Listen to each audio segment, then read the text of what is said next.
Maya, speaking about difficult challenges, I think, you know, in the early years of Concord and up through fairly recently, we certainly knew that there was tension, partisan tensions. We thought things were bad in 1992, but you know, things have, I think, grown increasingly difficult to the point where you sort of reach dysfunction. And I thought it was really significant, as you know, you being really identified. I think the Wall Street Journal called you a deficit warrior at one time. Somebody is really an unapologetic deficit hawk. But in 2018, you created a new project within the Committee for a Responsible Federal Budget called Fix US, which was devoted to the division and distrust and dysfunction in our politics today. And I wonder if you could tell us a little bit about that and how that relates to the fiscal and economic you know, challenges that we've been working on. Yeah, great, thank you. Let me first just express my appreciation for the Concord Coalition and for you, Bob, and for the whole great team and what you guys all accomplished. And it was funny to think back about working there. I think it was 1994, 95. And despite being unpaid, it was the big pivot in my career where I found what it was like to work on an issue that you're completely passionate about, surrounded by people who are all mission oriented. And it's transformational when you're figuring out what you want to do with your life to find something that you're that excited to do. And all of us, like, that's what drives us. We've all been doing this for a long time because we believe it's so important. So, and the Concord Coalition, the work that it has succeeded in building grassroots and people who care about this all across the country when it is such a difficult issue to get people to care about, is really remarkable. So thank you. Thank you. And then also, just when Brian was thinking, I was thinking, it is so hard to work on issues that both climate and debt there is nothing immediate, there is nothing tangible in the moment.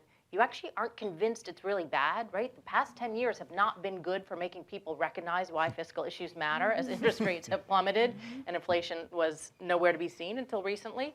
And there's no action forcing moment. So all of us, sorry, I've become untaped. All of us spend time trying to create like arbitrary deadlines to force action, and that's really difficult. And that's why I think these issues are so hard. In addition to that, you have to do a lot of tough things today in order to get gains in the future. So I think that contributes to why this issue of the debt has been so difficult already and is in such worse shape. I am really pessimistic. Let me just put that out before I begin. But in such worse shape because of the dire polarization that we are in the midst of in this country. And that is why we started Fix Us, because we know the solutions. I think all of us who've been working on this know how to fix these things. In fact, this morning I was reading the new book that Paul Ryan has just come out with, which goes through a bunch of chapters on what to do on tax policy and entitlement policy and economic growth.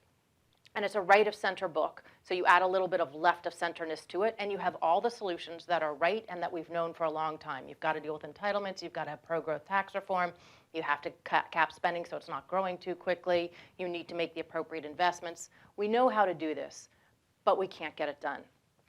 And when I look back, like Ben was talking about how things have deteriorated since the last Social Security reform attempts, when I look back to Simpson-Bowles, which was just a fabulous blueprint about how to fix this a little over a decade ago, we came so close to getting it done, we weren't able to get it done. It's 10 years later, the fiscal situation is much worse, and the political situation is 1,000 times much worse. So we decided, rather than continue to push the exact same solutions that we knew we weren't going to be able to get done, but you still have to keep pushing them so the boulder doesn't roll back down the mountain, we also wanted to create an effort to really understand the root causes of why we have gotten to the 3 Ds, dysfunction, distrust, and division. I guess the 4th D is debt, because you can't address fiscal policy and you can't address climate until you address the fact that we are so divided we are unable to make progress on any of these issues, in particular difficult ones.